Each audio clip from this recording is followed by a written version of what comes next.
without further ado, welcome to our first public meeting since, I don't know when, March last year, I think it was, in Brough, when we had a turnout of very similar numbers to those that we have this evening. This is our first online meeting. It's a facility that many people have had to take up over the last year for COVID reasons, and one that I think has been great, at the very least, in bringing everyone together from the catchment when our local meetings aren't perhaps able to do that.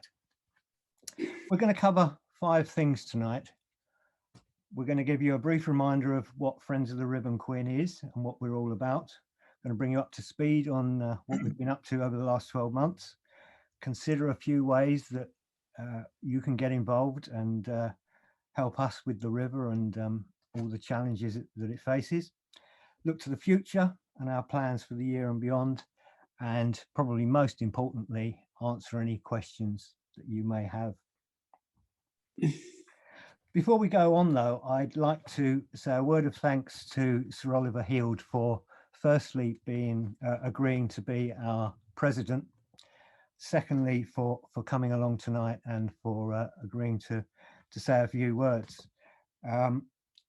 Despite the pandemic, the issues facing our chalk streams and river qualities have been registering in the political firmament, and not least because of the efforts of Sir Oliver and others. And Sir Oliver has been a campaigner for chalk streams probably for longer than he'd probably care to think. But it is tremendous that he's taken that role for us as a figurehead, and I'm very happy to hand over to Sir Oliver to say a few words for us. Well, Mark, can I just thank you for all you're doing on the Rib Quin. I mean, these are very important chalk streams and part of a family of chalk streams in our area. I think it's very appropriate we're meeting the day before World Water Day. And there's no question that the amount of water flowing in streams and also in peat, also in wetlands, I mean, this is a big issue for the environment, not just in terms of the carbon sinks, which are peatland and many of the areas of salt marsh and other wetlands, but also for the very delicate ecosystems that we've got in our chalk streams.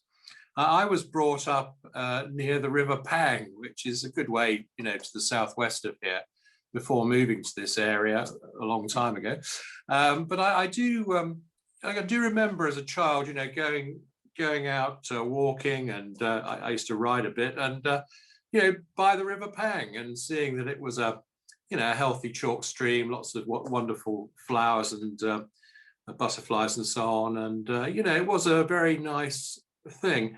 And in this area, there are a lot of people who can remember swimming in the River Bean north of Watton at Stone, and being able to go wading in the River Ivel at Baldock, and those sorts of experiences which have been precious, and scarce recently. So when you're thinking about your neighbouring rivers, the Ash, the Bean, the Mimram, the Lee, they've all had pressures over recent years. To the north, the Ree, the Ivel, these are again, stressed. And I think when you come to the Ver and the Chess, I mean, a lot of good work's been done on the Chess, but there are obvious challenges for all the chalk streams north of the River Thames. And the good thing is that I do believe that the time is now in terms of chalk streams. Our day has come, because there's a lot of attention now in Parliament on this issue and outside, because the various alliances have been formed and the groups have come together to support this cause. And so, I pay great tribute to the Chalk Aquifer Alliance, to CRAG, and to the other bodies that have come together, because for a long time it used to be one river organisation raising issues. These were taken up with the water company, and you might make a bit of progress, but it wasn't an overall attack on the two main issues, which are the level of flow, which is linked to abstraction, of course, and then also sewage pollution and other soil erosion into the streams, which damages the essential nature of them.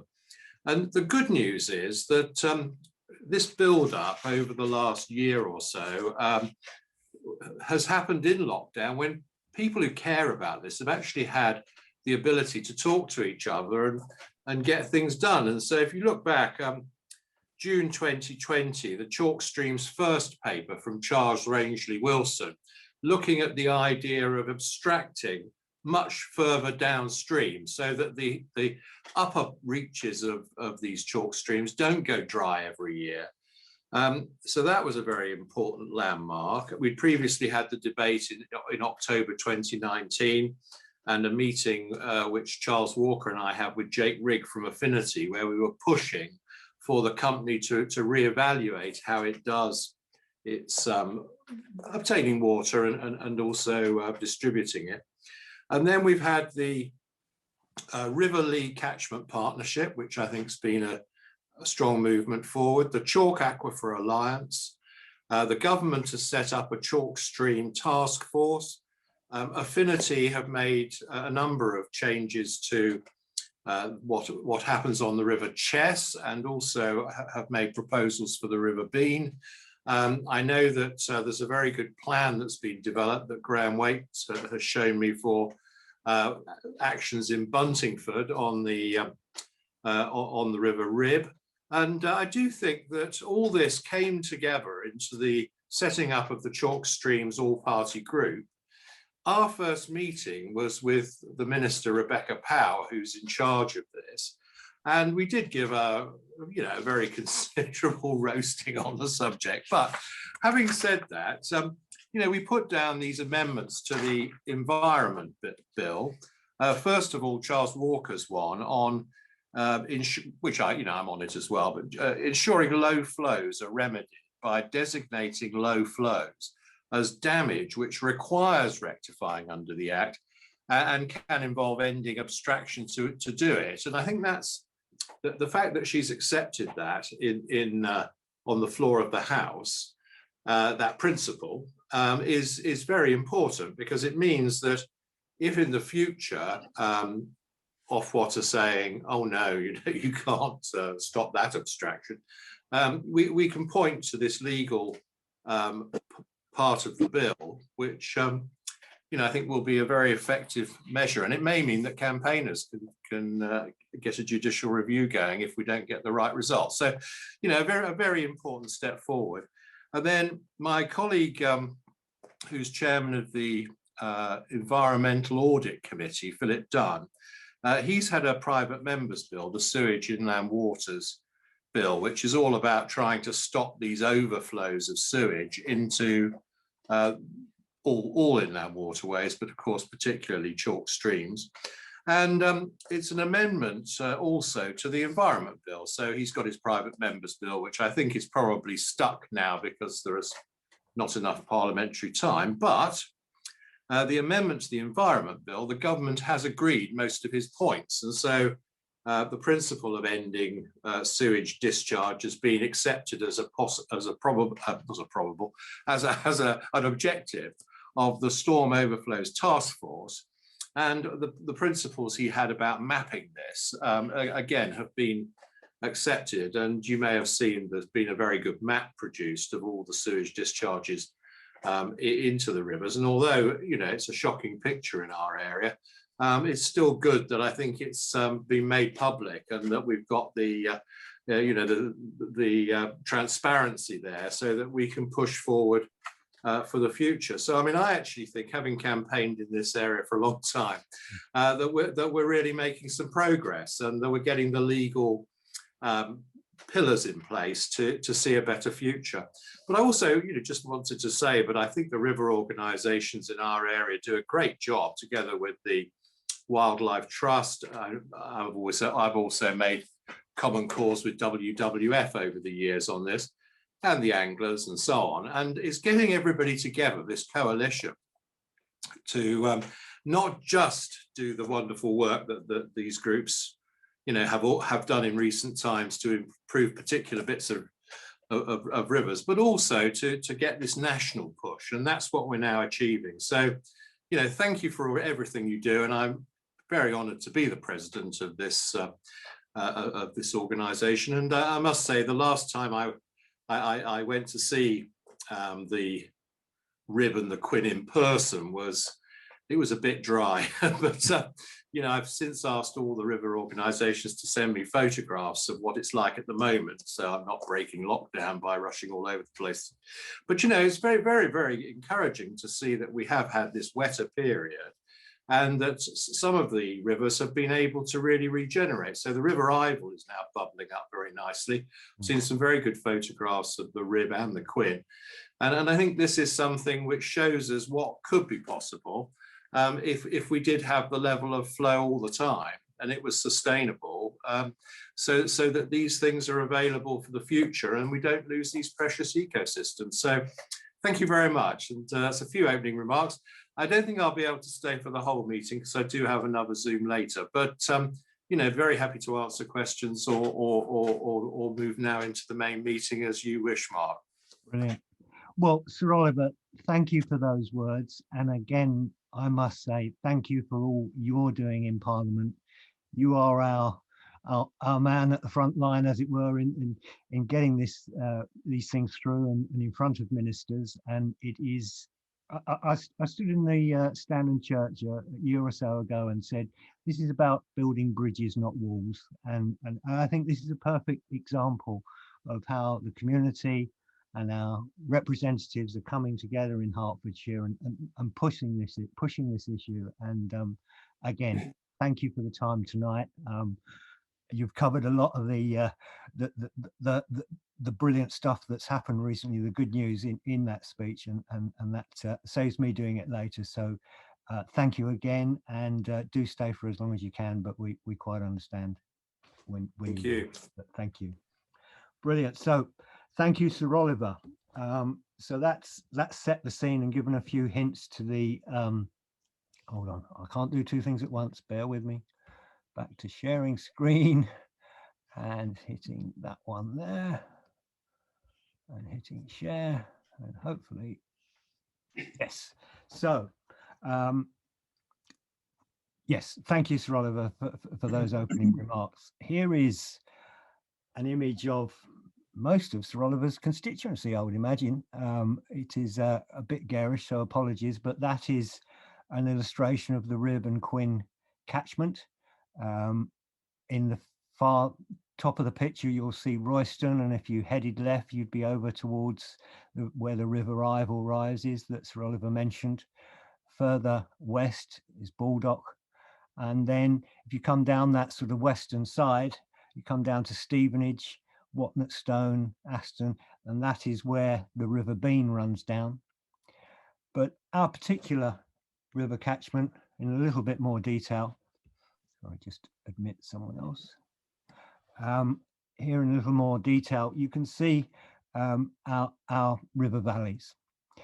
Just a few words about the colours here. Anything you see in green is pretty much chalk, and chalk that is at the surface. Chalk is under the whole of our catchment, under the whole of the Chilterns at a subsoil level, but overlain over that are various river gravels and clays. But in this picture, as I say, anything that you see that's bright green, that is the chalk. And you'll see that up towards Thurfield, up towards Buntingford, there are patches of chalk, and chalk streams springs in those areas are true chalk streams and should be feeding our river. You'll also see on that map 4 little blue symbols for Thames Water. Those are the 4 sewage treatment works that sit in our catchment. All 4 of those have, according to the latest figures in 2019 that we have, discharged raw sewage into the rivers for periods of time. It has to be said, they are far, far, far from the worst situations in the land. The River Chess, as Sir Oliver probably knows, Paul Jennings is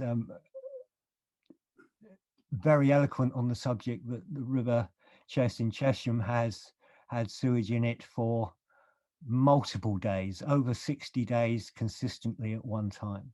And so this sewage problem is an issue.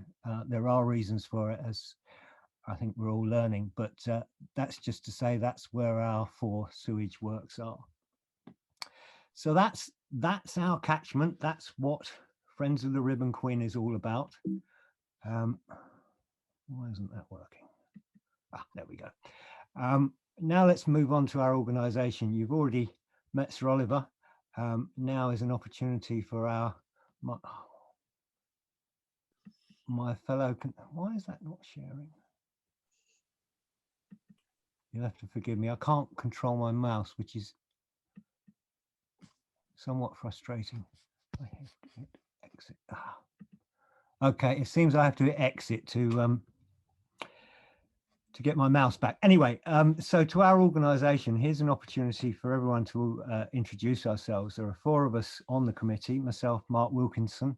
I've lived in Barwick since the late 90s.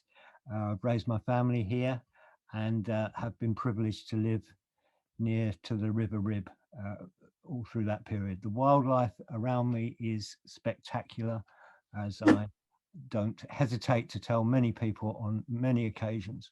And I genuinely thought that the river was in pretty good shape until I had some conversations with the Wildlife Trust and others and realised the problems that we face. So I've been very happy to get involved. I was joined early on by David Edwards. David, over to you to introduce yourself. Hi, I'm David Edwards. I'm the secretary for this august organisation. I've lived in Buntingford High Street for 25 years, so I'm a local resident. And I met Mark and various others through a chance article in the Buntingford Journal, which was complaining about the state of the River Rib. And as a resident of this town, and an angler, I always thought back in Victorian times, there used to be trout swimming in the Rib at Buntingford. And I thought, wouldn't that be nice if I could go and catch some trout or even see some trout in Buntingford? And unfortunately, as Sir Oliver has already mentioned, during the summer, it's just a horrible little dribble. So I thought this could be an asset to the town. And, you know, I wanted to do something about it. So when as a result of that, I met Mark and a couple of others and like-minded bodies. And I thought I'd like to get involved with this organisation. And so that's what I've done. My background is I'm a microbiologist, so perhaps I can bring my science to the core slightly, but also a background in pharmaceutical marketing. So the marketing and campaigning and awareness is also part of the stuff I do. So that's me. Pauline, Chris? Pauline, you go if you like. Okay, thanks. I'm Pauline Ayres. I live in Ruffing. My husband and I moved here in 2009. We both retired a couple of years ago and have really fallen in love with the village since we moved here. You can see the picture of the Quin behind me. And that's really why I got involved, because it was Friends of the Rib before that. And I sort of said, well, hang on a minute, you know, we've got the Quin here. We are a tributary to the Rib. So if you're going to look after the Rib, you should look after the Quin as well. I went to a couple of meetings and then got involved, and I'm sort of doing a lot of the communication stuff. I write a lot of the articles. You'll have seen them in a number of the magazines, which Mark will highlight a bit later. But it was great that when I put one in the Bruffing Life a few months ago, probably about a year ago now, we were contacted by a lovely lady who was up in Bury St Edmunds. She was visiting relatives in the village. She'd read the article and she was already involved in a similar group up there. And as a result of a lot of that, the Chalk Aqua Alliance sort of came together with a lot of local groups spreading wider. So that was really great. Yeah. I'll hand you over to Chris now, who's our treasurer. Yes. Good evening, everybody. I'm Chris Leach. I've lived in Wellpond Green near Standon for 25 years. Before that, I was actually living in Hare Street for 10 years. So I know the area well. I've taken on the role of treasurer, the non-technical bit.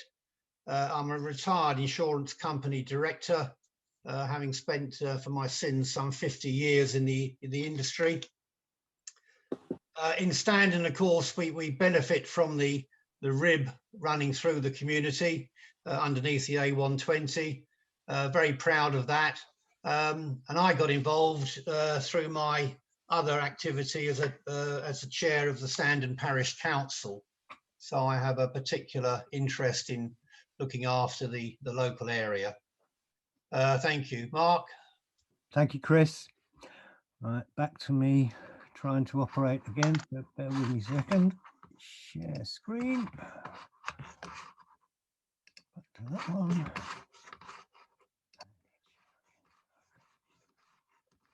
I've got a mouse now. This is good.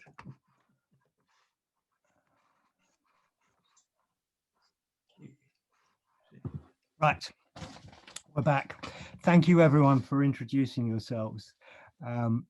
It's been great working with the four of you, and as I think we all agree, it'll be great to expand this team as we go forward. But we'll come back to that later on. There we are. Right. As Sir Oliver alluded to, we have all chalk streams face a number of challenges. They fall into two broad categories: no or low flow, there's no water in the river, or pollution, what water that there is in the river is polluted. Those reasons are, the reasons for this are multiple, but looking at the flow, abstraction is, we believe, a significant factor. We are blessed to live above a chalk aquifer that contains pristine water that has been filtered through the chalk as it's gone down through the aquifer, and it happens to be of such good quality that, not surprisingly, water companies are thrilled to be able to pump it out and use it. That clarity has been attractive for such a long period that we now believe we are seeing the damage caused by the amount of abstraction that is going on. Unfortunately, that is going to increase. We live in the most populated part of the country. There are more and more people being or living here. There are more and more houses being built. Climate change will make greater demands on our water resources, so all agriculture is a factor, and of course, so is industry. So those are the contributors to the flow issues. The pollution, again, has been mentioned by Sir Oliver. We have issues with runoff, both from agriculture, be it pesticides or fertilizers. We have urban runoff from roads, tires, oil, poured down drains, all sorts of factors. And that, as well as putting poisons into the river, creates something called turbidity. So this can be just as simple as normal soil going into the river when there is a flood or a rush of water, and that puts silt into the water that creates a cloudiness, and that in turn falls to the bottom of the river and creates compaction. So all these factors are damaging our precious wildlife that lives in these unique environments. 250 odd only in the world. And then the last factor, the treated and untreated sewage.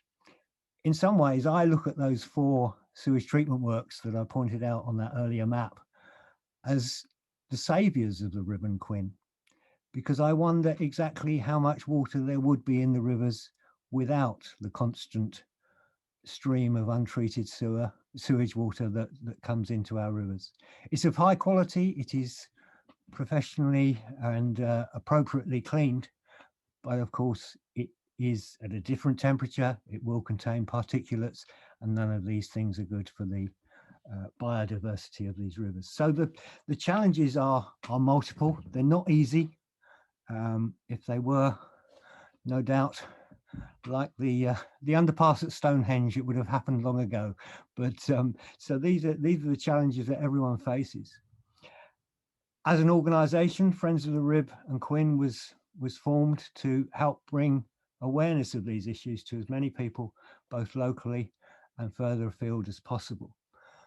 We've set ourselves the task of benchmarking the river, either through river fly monitoring, river surveys, wildlife recording, whichever ways we can to try and record exactly what these rivers are made of, and what we need to protect. And then thirdly, campaigning locally, nationally, as widely as we can to try and get the message out that something needs to be done, because otherwise we will lose these rivers for all time.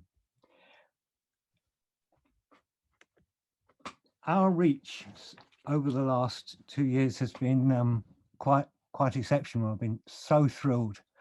We now have 127 people on our email subscription list, 153 people in our Facebook group, 250 odd Twitter followers, and 100 odd Instagram followers, which means that we're reaching an awful lot of people, and I suspect we're probably reaching different people by different channels, and so that's tremendously encouraging that we're getting that sort of impact. The website itself has seen well, almost a tripling in growth in the 2 years that I've got the figures for recorded there. You can see the numbers for yourselves. 1,000 odd visits in the first year, nearly 3,000 in the second year. So that again is tremendously encouraging. And our website remains our main portal of information. I was going to slip out and give you a guided tour, but I think I'll stick with the slide and mention the fact that there are sections there that provide lots of information on chalk streams. There is an event section. There is a blog that contains our local stories. There is a portal for memories. So if you have memories of swimming in the Rib or the Quin when you were young, please put them in there. If you caught that record pike down by the ford in 1976, put it in there. We believe that all that becomes part of the story of why our rivers are so important to our community and will help us in the long run in building that picture. As many of you know, we happen also to be in one of the most history-rich parts of Hertfordshire, if not the country. Our Roman town at Bruffing and Puckeridge is, or was, on a par with Verulamium at the beginning of the Roman period. We sit at the crossroads of Ermine Street and Staines Street. We have an intact King Henry VIII Tudor medieval garden sitting under the lawn at Standon Lordship. We have a monument to one of the politicians who brought about the end of slavery in this country. We have a Capability Brown classic landscape with a church that sits by the side of the Rib and is currently under threat. So we are a catchment that is so full of history, and yet in some ways has been the Cinderella River of Hertfordshire. And so I'm so excited that this initiative is bringing so many of us together to fight for these rivers and for rivers further afield.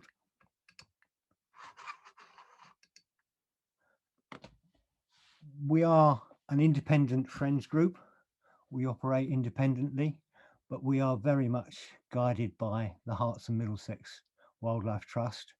And we are particularly indebted to Sarah Perry, who is the Living Rivers Officer for the Herts and Middlesex Wildlife Trust, who has given me an awful lot of personal guidance over the last couple of years, has been a tremendous strength to so many of the river groups across Hertfordshire. And we're thrilled to be able to continue to work with them, particularly in their role as the catchment hosts for our particular catchment partnership, which is the implementation mechanism that is currently in place for all the water companies and Environment Agency and interested landowners to move forward on projects. So again, to emphasize that, they are very much our technical advisors, and we are thrilled to have them at our side to advise us. Right, that is a spreadsheet of numbers, which means I exit left and hand over to someone that is very good with them. So Chris, over to you to take us through a few of the financials. Yeah, well, thank you, Mark. Again, as a voluntary group, it's very important to be transparent with our money. where we get it from and how we intend to spend it.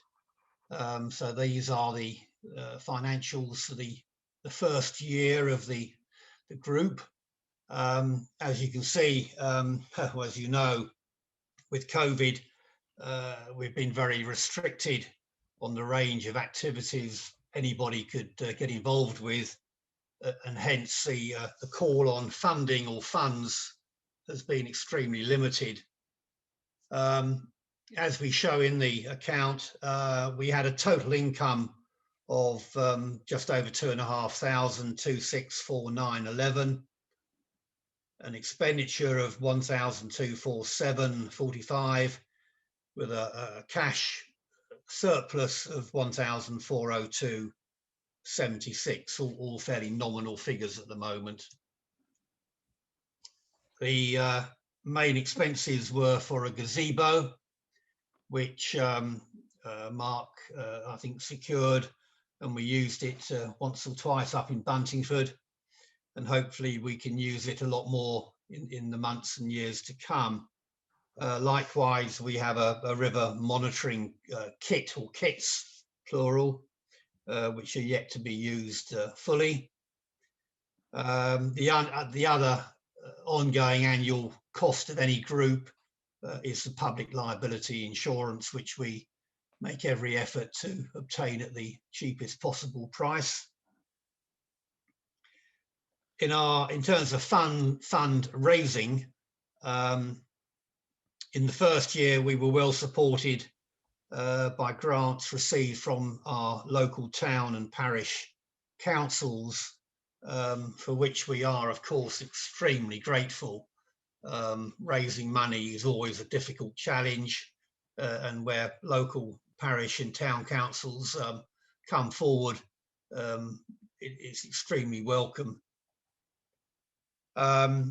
Other potential funding channels include East Herts District Council, who come up with the occasional grant option.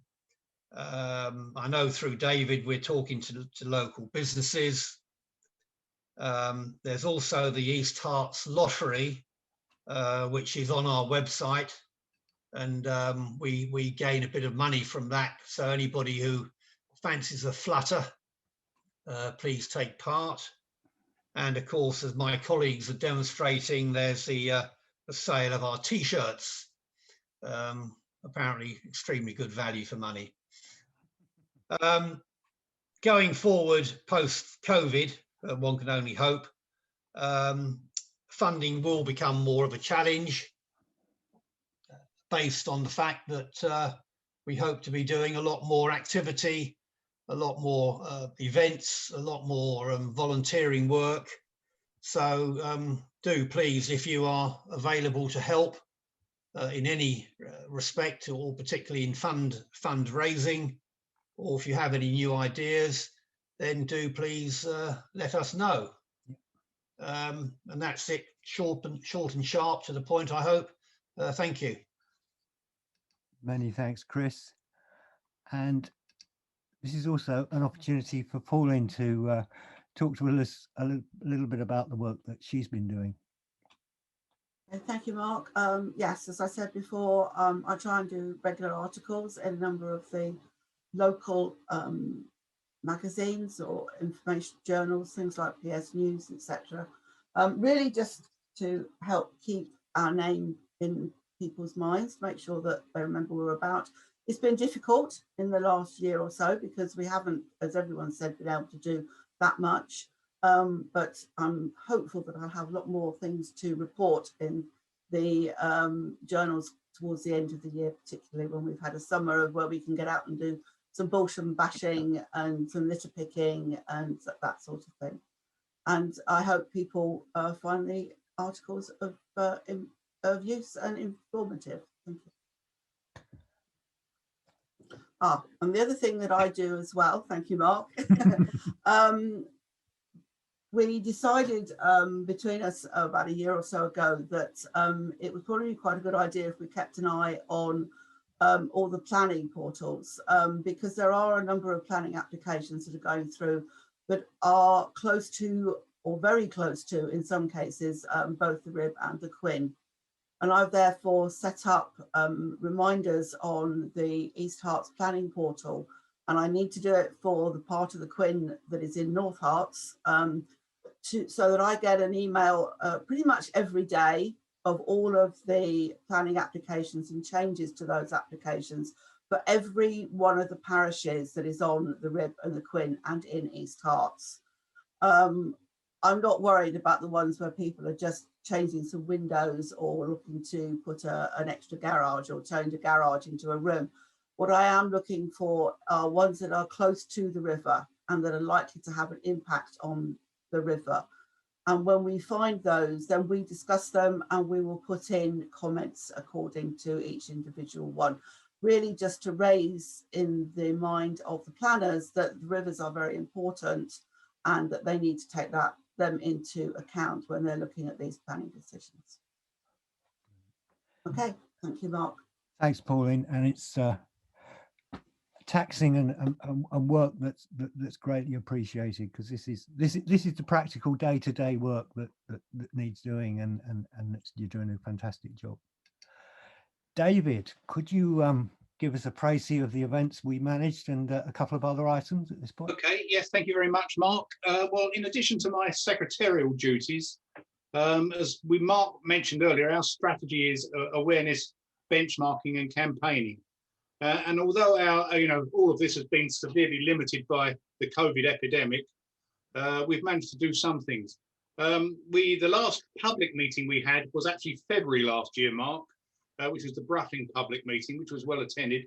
And each time we've had one of these meetings, we've had more and more people there. But we tried to put on a couple of things, attempted to try and sort of raise the awareness of our activities. Buntingford had a couple of walking markets, which became very popular all over the country, probably because of the COVID thing. So people walking around from house to house and people having various items for sale on stalls. And we had a stall down by the Rib Bridge in the middle of town, and we got quite a bit of interest there. The Buntingford Plants and Gardens organisation, which is sort of spearheaded by Ginny Bowden and Joanne Twistleton-Jones, who may well be on this call. Thanks to them if they are. They raised £90 for us, so thank you very much for that. We planned to do a number of other things, but of course that sort of went out the window as people couldn't really move around too much. But Mark did do this riverfly monitoring, which is an interesting exercise. Are you going to talk about riverfly monitoring, Mark, as to what it is, or shall I do it? No, just that we had an event down at Standon, a part of their walking market, and yeah. Riverfly monitoring basically consists of standing in a river, kicking the gravel, and then holding a net behind the gravel that all gets thrown up, and then sort of fishing out any sort of interesting river life, insects and larvae and stuff like that, and counting and identifying it. So it's really a measure of how healthy your river is. So we did that. So that was another thing. And then one of our members, Derek Guy, who was actually instrumental in doing this, and I took it upon ourselves to go down to the river during the late summer last year when it was very hot. And you can see there, the river wasn't much more than a trickle there. And we pulled up all the Himalayan balsam that was growing around the back of the Jolly Sailors. And it was raining and it was a very wet, messy job, but we got rid of a whole lot of Himalayan balsam, which interestingly, apparently you can make gin out of, or as an ingredient to gin. So it's not completely useless, but that was quite good as well. So we did that, and we're planning to do that again this year, particularly in Standon, which has got quite a large stand, if you like, of Himalayan balsam. So to try and pull it before it spreads itself. So that's another thing we've been doing. And the other thing that I've been deeply involved with is the working with local companies, particularly the co-op, who actually are very keen on sponsoring local organisations to help and develop, and the community organisations. And so I had spoken to the co-op store manager, who didn't actually know that where the River Rib was, even though it was only 50 feet from his door. So we've educated him, and he wants to get involved and provide volunteers to help us and to get involved with that. and also they provide funding for these projects as well. So that's an ongoing thing that we have. And then the last thing, but certainly not least, is working with the Buntingford Town Council, where the Friends of the River, Rib Quin, provide, if you like, a listening ear on this project, which is quite a large project, which my friend Brian LeMay is going to talk about. So I will hand over to you, Brian, if that's okay. Yes, thank you. Thank you very much, David. And good evening, everyone. Hope you can hear me okay. I think I've unmuted. I gave an update at your briefing meeting last year on the restoration plans for the Rib through Buntingford Town. Things have moved on, but perhaps a bit of background first, as there may be a few people here tonight that weren't at the meeting last year. The plan work is based on the Herts and Middlesex Wildlife Trust plan published in June 2019. The Rib through Buntingford is still suffering from low flows in summer and flash flooding in the winter, and being overgrown and heavily shaded by trees throughout the whole 2 kilometres of the river through the town. The plan calls for tree thinning to allow more light and rain in the river, sculpting of the river bank, of the bed within the existing banks, regravelling and brushwood berms to narrow and speed the flow of the water and thus clean the gravel. All this was to improve conditions for the river wildlife, from invertebrates in the gravel bed through to fish, birds and mammals that rely on the river for life. Right from the start, Buntingford Town Council has supported this plan. It is the Wildlife Trust plan and will be owned by the people of Buntingford to protect their chalk stream heritage and the wildlife that lives in the river. In February last year, the Town Council hosted a meeting between members of the Friends of the Rib Quin exec, Herts and Middlesex Wildlife Trust, and representatives of the Environment Agency, Affinity Water and Thames Water. The aim was to establish contacts and a working relationship and to tell water companies of the Wildlife Trust plan. Actions were agreed and a follow-up meeting was planned for May. But then, of course, COVID struck and it brought everything to a halt really for most of the spring and virtually all the summer. But in late summer, in discussion with the Trust, the Town Council discovered that to bring the plan to fruition, it was necessary to hire a consultant to produce a detailed design plan based on the Trust's outline plan. This new plan will be like an architect's drawing of the river, which will be acceptable to the Environment Agency for them to issue permits. The Wildlife Trust suggested a company called 5 Rivers. They are very experienced in producing design plans, and a quotation was obtained. It became obvious at the time that there was no funding for this elsewhere, so rather than allowing the plan to die, and after much discussion, the Town Council agreed to fund the work. 5 Rivers will also give us a budgeted costing for all the work that they suggest, and this will greatly help when it comes to future fundraising. We had a start-up meeting with 5 Rivers in November, where we agreed a timetable, and the next step was a river survey in December. Not the greatest month of the year to do a river survey. The team consisted of 3 representatives from 5 Rivers and a few other interested parties. 2 of the team actually donned waders, very brave, I thought, and walked the river bed, while the rest of us walked the bank and just got rained on. But 5 Rivers obtained all the information they needed from this survey to do their work. We had an update meeting with them in January and another to view the final draft in February.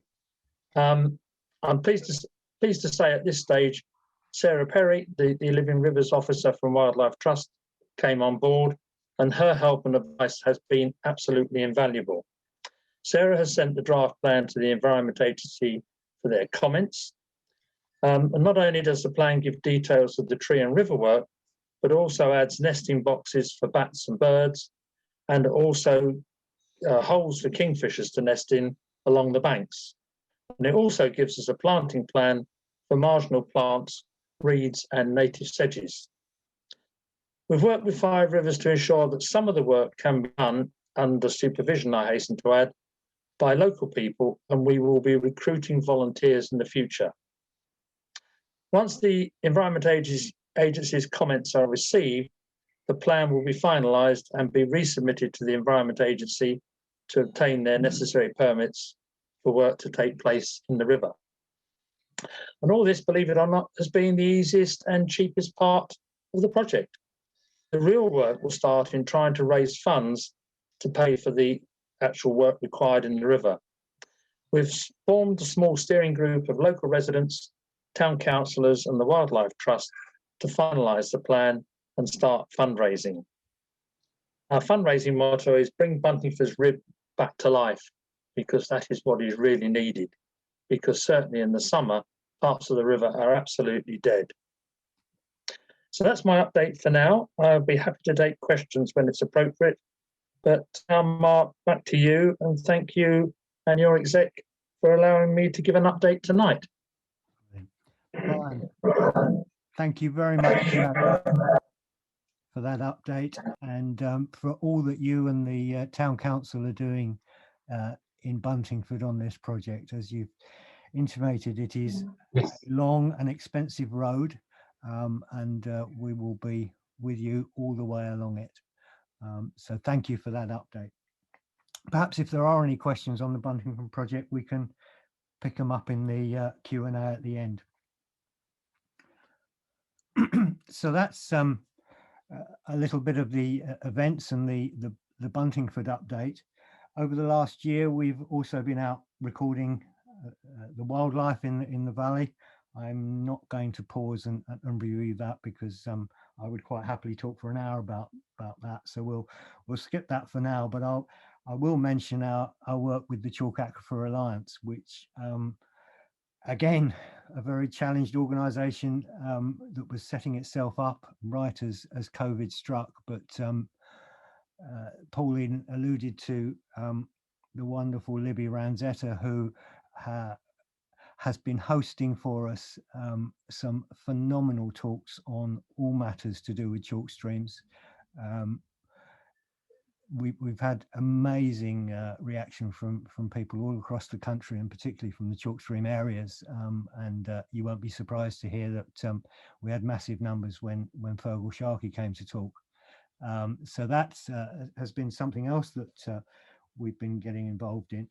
We've started talking, obviously, to those that matter, not least Affinity Water, and we do have a good open dialogue with Jake and the team at Affinity, and we will be continuing with those discussions and conversations as we go forward. So one of the things that's come out of the Chalk Aquifer Alliance work is the opportunity to work with other river groups, and I had the pleasure of working with Paul Jennings, who some of you may have seen talking about HS2 and chalk streams a few nights ago. Paul very kindly helped me put together some thoughts on what you need to be an effective river pressure group. I'm not going to spend too long on it, but I think there are some instructive pieces in this which I would like to touch on. So people, data, contacts, communication are the 4 subject. Oh God, this is going to be fun, isn't it? All right, bear with me. Good. I pause it here. Yes, good. So yeah, so as in the formation of any river group, you obviously need to know what you are campaigning for and what your issues are. You will also need people to help you do it. You'll need to collect data, you'll need contacts, and you'll need to communicate. And so these slides are really covering those areas. People really is the most important thing, and this is sort of the big takeaway from these slides. We would be very keen to have people involved in Friends of the Rib Quin who have any of these interests: geographer, public relations biologist, geologist, artist, administrator, information technology. There really is something for everyone to do. And the more help we have, the better able we will be to raise these issues. It can also be your interests that bring you to this subject. You might be fascinated by the bird watching, the fishing, sailing, swimming. We have some river swimmers, not in our group, but passionate campaigners for chalk streams for obvious reasons that wild swimming through a heavily polluted river is not the most fun you can have in a river. So these are the sorts of people that we'd be very keen to have on board with us. You also need to talk to the stakeholders, and that's the farmers, the landowners, and the local councils that can really make the practical difference by overseeing the work or instigating the work that needs to be done. Aims and objectives. Well, as we've discovered, the two main areas of issue are reduced flow and abstraction, and also poor water quality. So those will be the headline issues as they are with us. But along the road, you must also think about your strategy, and not surprisingly, the ABC awareness, benchmarking and campaigning made it into this slide deck. So once you've got your aims and objectives sorted, you really need to start collecting your data. And there is an immense amount of data that needs to be captured. There are some sources, the EA Catchment Explorers are available, and you can indeed ask the Environment Agency and the water companies for some of this information. The trick, though, is to ask the right question. I recently asked Affinity for historic data on abstraction, and historic data at the first attempt meant 5 years when I was really looking to go back to the 1960s. So there's an illustration of, if you can phrase your questions right, you'll make progress quicker. On the following slides, there'll be some examples of the sort of data that we've got to try and capture. What's the flow of the river? What did it used to be? Where are the abstraction locations? What volumes are being taken? What's the rainfall for the area? All these sorts of things are things that we're still going down the road towards capturing. Water quality, again, a list of other areas and types of data that we need to capture. The River Chess Association has been going for an awful long time, so they have an established network of river monitors, and as you can see there, they collect river fly data from 12 locations, flow data from another 12, water chemistry data, they do a water vol census, lots and lots of work being done.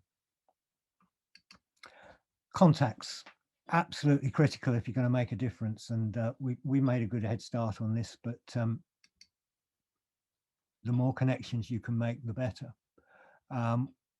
And again, the River Chess have been lucky enough to get involved with one of the London universities. Kate Heppel of Queen Mary's University of London put together a tremendous portal which describes the River Chess and all its issues, and something that every river group would want to replicate.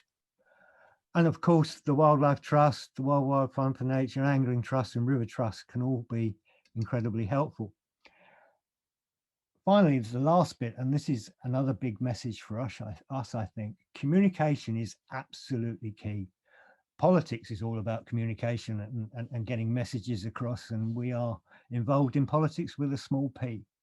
But creating change is hard, and fighting for our chalk streams and river environments will only be won with the support of public opinion. So if we can, those of us that are on social media, continue to share these stories.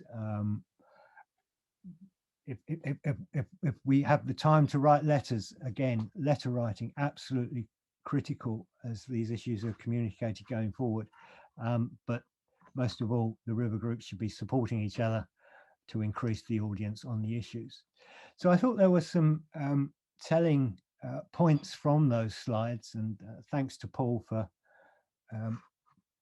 given me a lot of the content to put those slides together. So it gives us an opportunity to do a quick benchmark.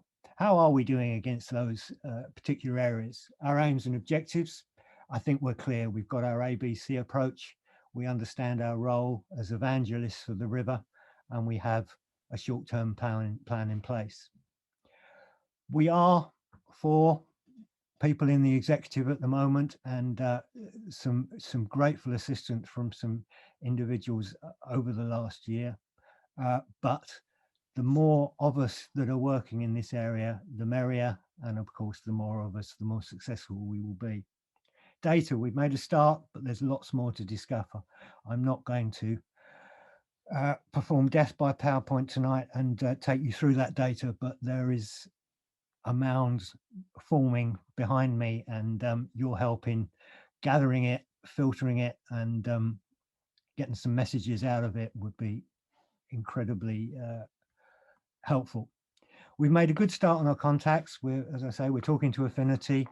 We've spoken to some parish councils. We have more to do. We want to obviously talk to the EA and Thames, but also get around all the parish councils and make presentations there and to the district council. And communication, well, there's always more we can do. I think we've had a tremendous start, and Pauline in particular is doing a fantastic job in getting the stories out in our local magazines, but obviously more to do over the next 12 months. It would be great to start engaging with the press themselves and get our stories into the press.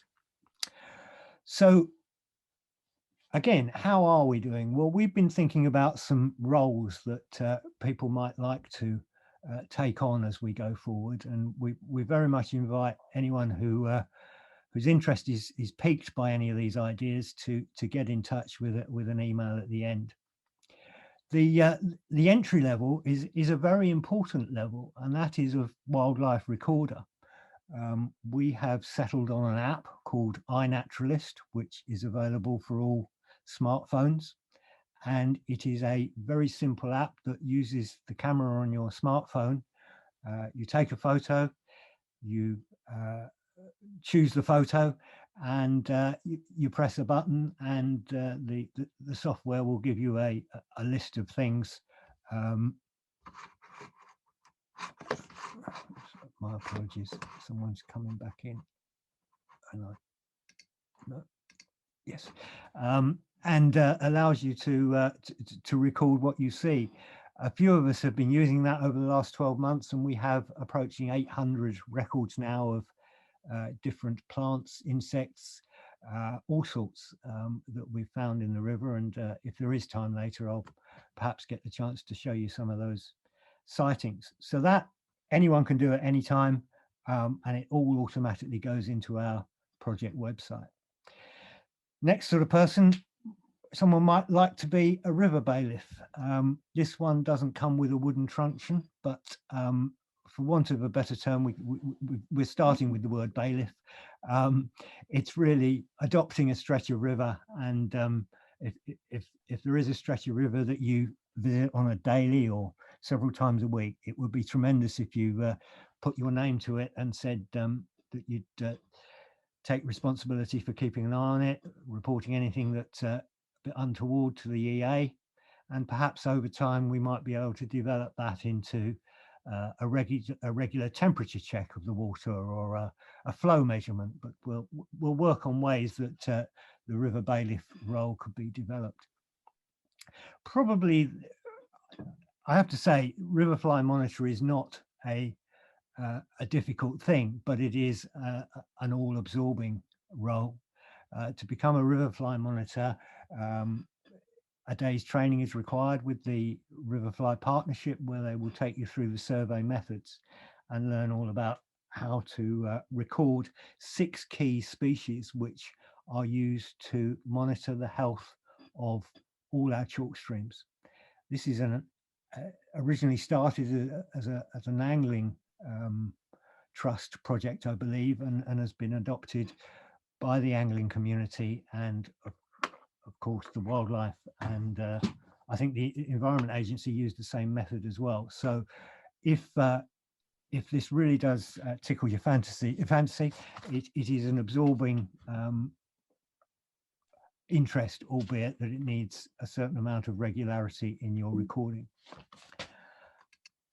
Next, we have lots of research to do. We already have some phenomenal historians in the group who are doing some work, but I would like to see if we can expand this and get a proper research group going with the subjects of history, geography, archaeology, all the subjects listed there.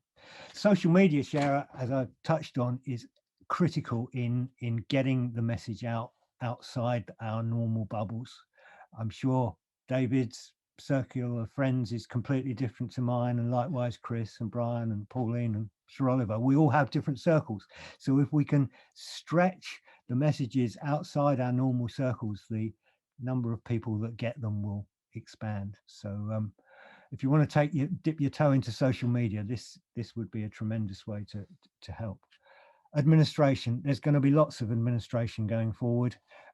If the load is going to be manageable for those involved, so please step forward if you'd like to help with that. River maintenance, it really is high on our list of ambitions. We would like to be getting out there this summer, getting that balsam out of the river. For that, we need landowner permission. We've obviously identified a couple of targets which we're working on, but if you happen to be a landowner locally and you would like our services, we would be very happy to come along and bash some balsam, or in the winter months tidy up overhanging branches or whatever is appropriate. But we will have the insurance in place, and I know we will have a good group of talented people to do that work. I can tell you now, one of them will be a qualified tree surgeon, so we have some resources available to us. Last two there, educational liaison, press liaison. The River Chess Association does tremendous work with schools in the Chess Valley. They have an Adopt a Trout season, and every year I think a lot of the primary schools in the Chess Valley get a fish tank and a trout, and they get to look after the trout for a while, and the whole time getting educated about the life cycle of fish, and indeed the importance of the quality of the water in their local river.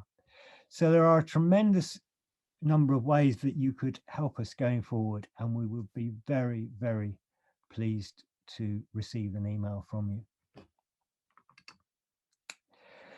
So that's talked a little bit about the ways that you might be able to help us. Here's what we at this point are committing to for ourselves for 2021. As well as recruiting as many supporters as we can, we will want to continue our activities from last year. We will be very keen to be present at as many local events as come to fruition this year. Obviously a very difficult year, and we will have our fingers crossed that it proceeds in the manner that we're all hoping for. The Bruffing Wheelbarrow Race have sensibly, I think, picked a September date and have their fingers crossed for that. I know Sundridge Old Church Action Group are looking to have an open air service at some point through the summer, and we will be very much along with that with our gazebo to support that event. So we will be watching for opportunities through the year. Walking markets come to mind immediately. We will run some riverfly demos up and down, riverfly monitoring demos up and down the catchment to show how that can be done and what fun that is. We will look to hold 2 to 3 more public meetings through the year, virtual or in person, depending on our success with the overcoming the pandemic. And we will be looking to talk to as many parish councils and district councils as we can through the year to present our work and what we might be able to do in their parish. What else will we be doing? As I've mentioned, we'll be doing a balsam bash at Bruffing, the tufted sedge site, as I like to call it. I won't distract myself with discussions on the tufted sedge, but when you have the only specimen of a plant in the country it is beholden on us to look after that particular plant, and that is indeed the case with the tufted sedge. We will continue to support the Buntingford project. You've heard how it's developing, and David is part of the team and steering group, and we're there to support it in every way we can. We will seek opportunities to give talks to other groups around the parishes and the catchment, and continue to spread the message. And we will be looking for other projects and opportunities along the catchment that can be considered as possibilities going forward into the future. At one time, this guy used to be a bit of a hero of mine. He was doing great things for the creative industry, and he had a habit of finishing his talks with one more thing.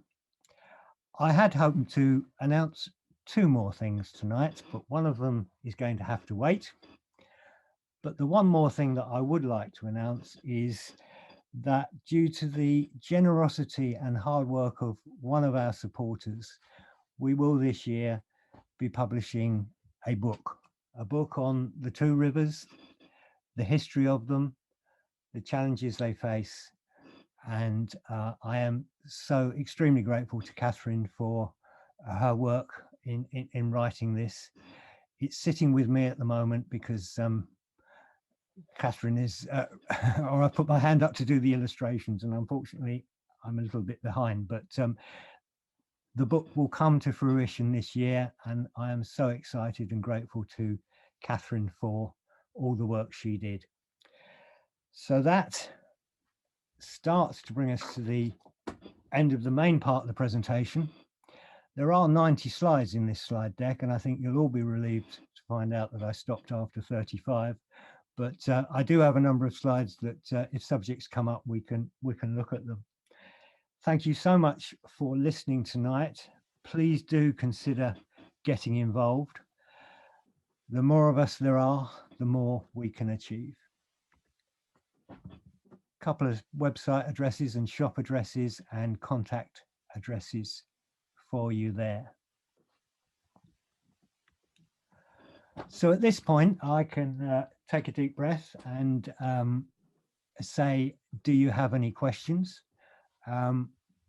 While you're frantically typing your questions in the bottom of the screen, I will, if I remember rightly, I'm going to just run a little bit of video that was given to me over Christmas. I think this was came from one of our wonderful farmers locally who shot this on Christmas Eve, and I'll just let this run to give you an illustration of the power of water and the winter floods while you're typing your questions.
Wonderful.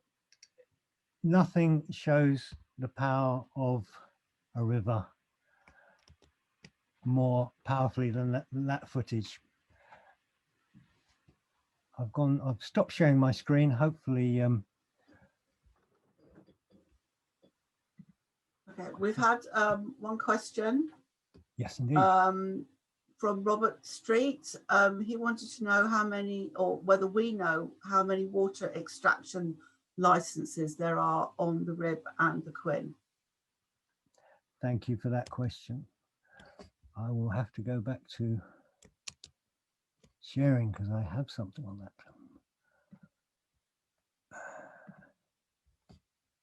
Yeah. Let's start with here.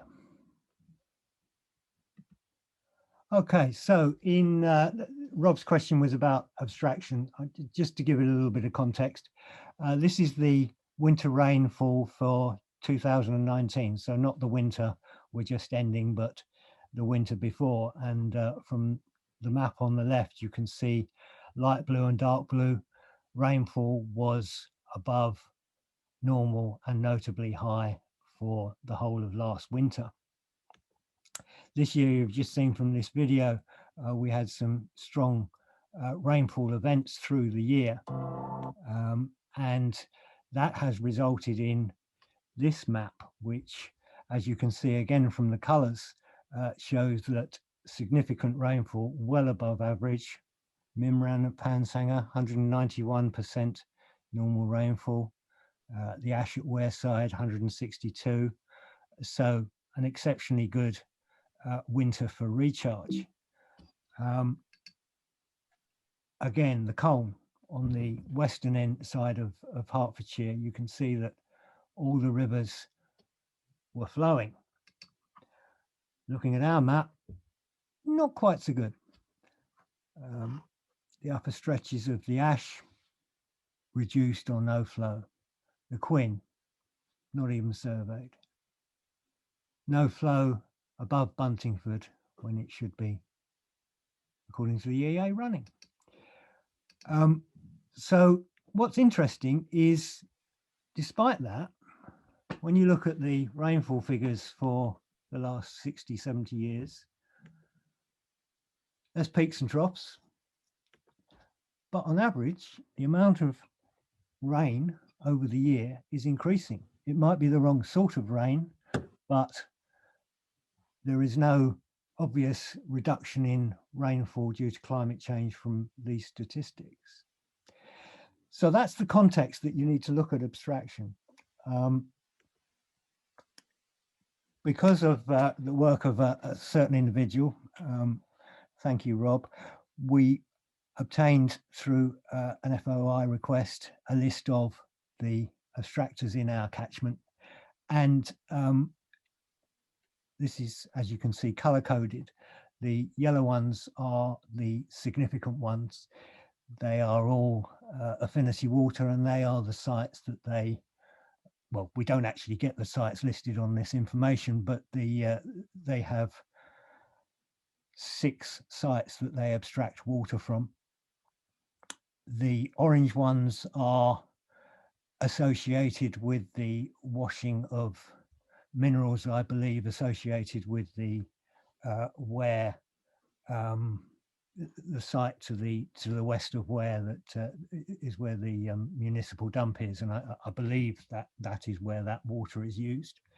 And then the others are local farmers who abstract according to their licenses, quite likely to continue with their businesses. But the main abstraction is from Affinity Water, the water company in this area. Now, as I alluded to, I asked for some data, and we've managed to get hold of the data all the way back to 1995, which I would like to go further with that, because I know, if any of you remember the Riververse Society presentation, they've managed to go back an awful lot further than that, and I know the data exists therefore. But again, if you look at these, I put this data into a graph, and you can really see that there, over the period that they've given us the data for, there is some variation, but no significant increase in the amount of abstraction through that period. So I'm still looking for the great uplift in abstraction, which I know happened, so that we can demonstrate it in the data. But the bottom line is 22 million litres a day of water a day is being abstracted from our catchment. And there is a strong belief that that is having a direct effect on the aquifer below us, and therefore an impact on our rivers. And that is why abstraction remains one of the strong areas for campaigning and seeking of further information. So Rob, I hope that answers your question. Pauline. Mark, there was another comment that came in earlier on in your presentation from Peter Sinclair. He's up at Barkway, as I think you know. And Peter said that there's actually a 5th sewage works, which you hadn't got on your graph. It's up at Barkway and was the cause of 175 hours of overflow in 2019. So that's horrendous, but obviously we need to make sure we keep our eyes on that one as well. Absolutely. And as soon as it's available, we will be posting and highlighting the next tranche of data that that becomes available. It's worth saying that I'm going to say in certain European countries, I certainly know that this is happening in Denmark today. There is real-time reporting of sewage discharges into any river in Denmark. It is not beyond the wit of man, or indeed woman, or indeed the water companies to get that facility in place, so that at the very least, when sewage is being discharged untreated into our rivers, we have the right to know.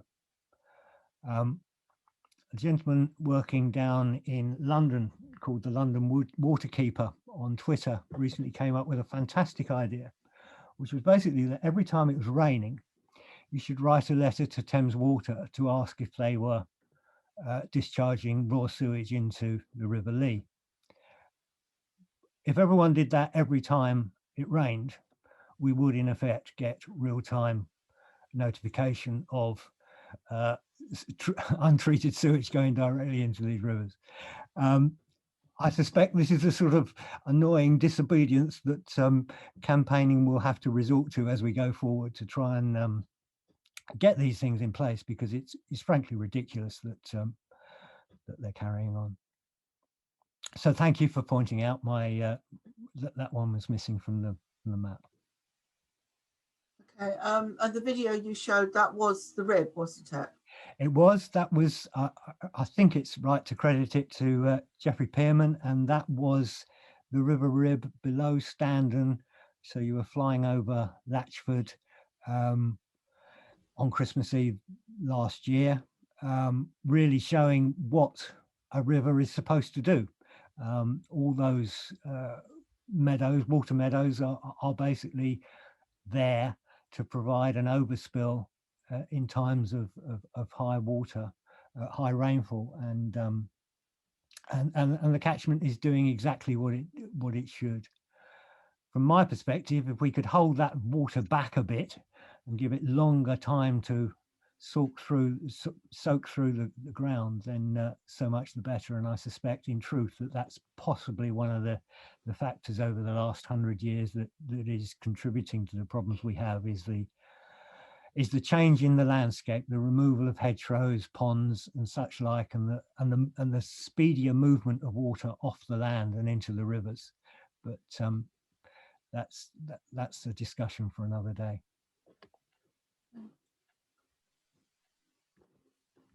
And as David points out, and as I think you said as well, if we didn't have sewage discharge, then we wouldn't have rivers and places. So yes, absolutely right. Exactly. I think we're a bit short of questions at the moment. So if anybody has any questions, if they could put them in the chat quickly, that would be really great. Thank you. Brilliant. In the meantime, then I will take you through some of my excess slides. This sorry, Mark. One's just come in. Is this group connected with it's a catchment-based approach.org? Right. Yes, I won't spring this on Sarah. I know she registered. Hopefully Sarah Perry joined us tonight, but she would be far better able to explain the catchment-based approach. But the whole of the country is divided up into catchments, and these are then headed by an organisation in each case.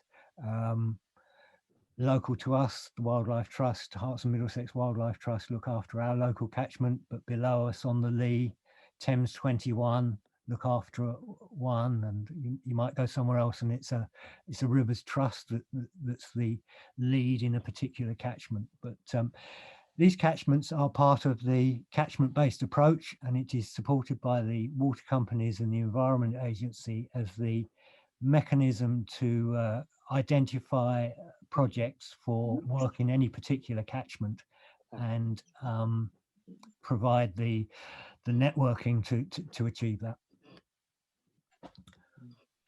So hopefully that gave a good explanation. Steve, it was Steve Brown that put that on, and he's come back to say the catchment-based approach is pretty much what you said, an inclusive civil society-led initiative, works in partnership with government, local authorities, water companies, businesses, and more to maximise the natural value of our environment. And CABA partnerships are actively working in all 100+ river catchments across England and cross-border with Wales, directly supporting achievement of many of the targets under the government 25-year environment plan. Thank you, Steve, for that. Indeed, indeed. And well, we hope to register on that and use those mechanisms going forward. Here is really a picture of why we're all involved in this. This is the Whittiall Bridge, road bridge in Buntingford.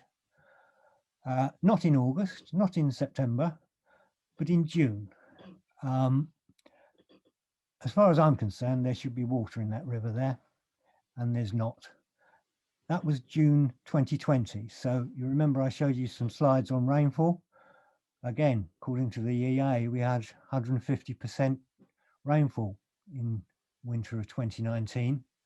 So we have all very much got to keep our fingers crossed that the exceptional rainfall we've had this year continues to feed our rivers into the summer.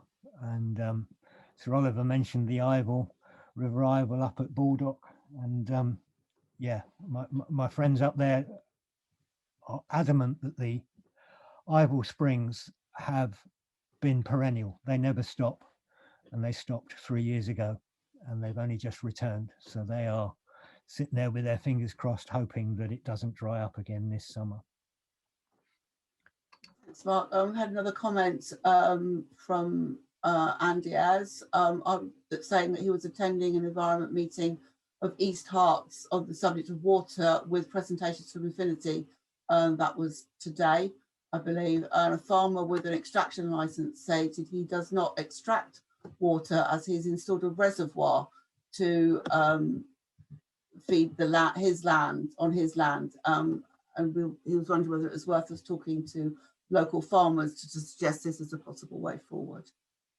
That's a tremendous idea, and absolutely on our list of people we'd very much like to talk to are the local farmers, and we were thinking that the best route in might be through the regional NFU, but if there are farmers out there, and we know this for sure, that there are so many farmers that are concerned about the issues to do with the land and the wildlife, and we would very much welcome them in our team. And so if there are any farmers that could help us make those connections across that industry, we'd be very grateful.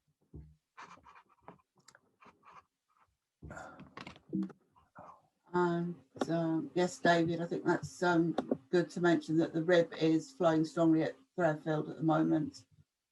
And thank you again, Peter, for another comment. Peter Sinclair, just thought I'd mention that I photographed the Upper Quin in the summer. Will continue from the Nuthampton Road to Hare Street in a few weeks. Hopefully I can follow it through to Broofing soon after that. Yes, Peter, that will be very, very useful. Thank you very, very much. It would.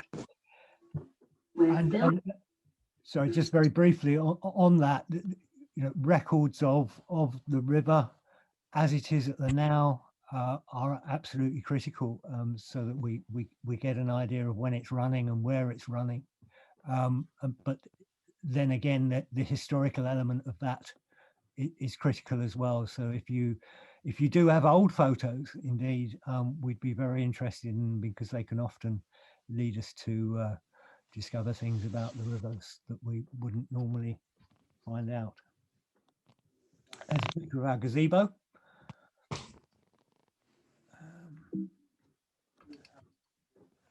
Pop-up stand. Right, how are we doing for time? I think we're okay. Steve Brown's come back again. Chalk streams were discussed today during the Rivers Trust annual conference, so that's really good news. Yeah. Well worth when uploaded.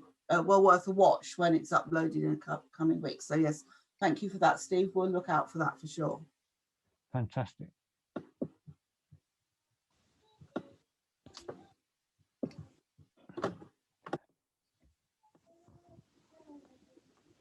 Fantastic. Well, if Pauline, if it's looking like we've answered all the queries,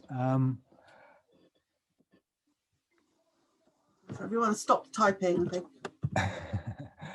rather than me sort of continue to share random slides, I'm going to try and stop sharing. Come out of there. Come back to Zoom, and there we are. And if we could just put up the email addresses at the end, I think, Mark, for everybody. We'll do that. Absolutely. Okay then. Well, if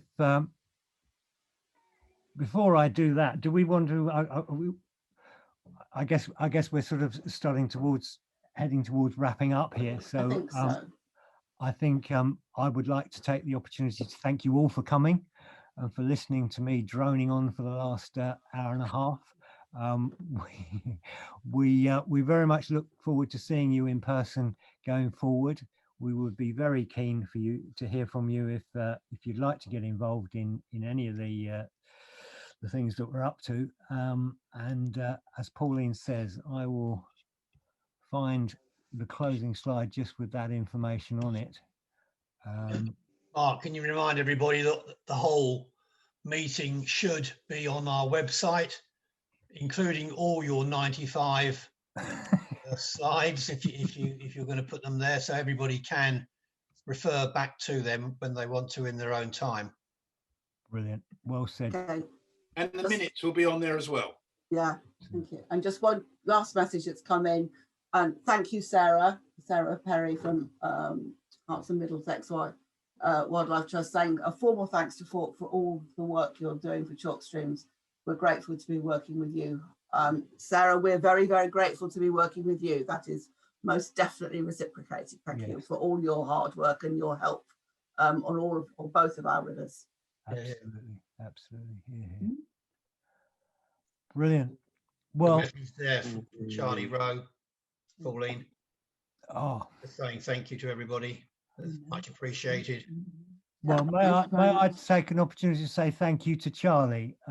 Charlie, and I know there will be others of you out there, but I know Charlie has been badgering politicians over the last year and sending letters, and that sort of practical activity has made the difference this year. Believe me, I think Rebecca Powell is absolutely fed up with the sight of the postman. So thank you, Charlie.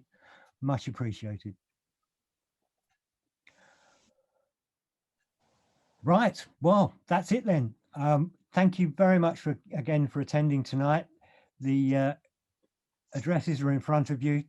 Do buy a t-shirt. Do visit the website. Do tell us your memories of the Rib, and do put your name forward to get involved. We'd very much like to have you on board. I think we're there. Yeah. Charlie just says that Anne did most of the work, not him. I'm saying nothing. Take the credit, Charlie. And thank you. Bless you. Well done, Mark. Thank you very much. Organising everything. Well done, everybody. Thank you to everybody attending. Brilliant. Absolutely. Thanks again. Much. And I will hit stop sharing and officially close the meeting. Thanks again. See you all soon. Bye. Thanks. Bye. Yeah, bye. Thank you. Bye. Hi, Sarah. Thanks, Sarah.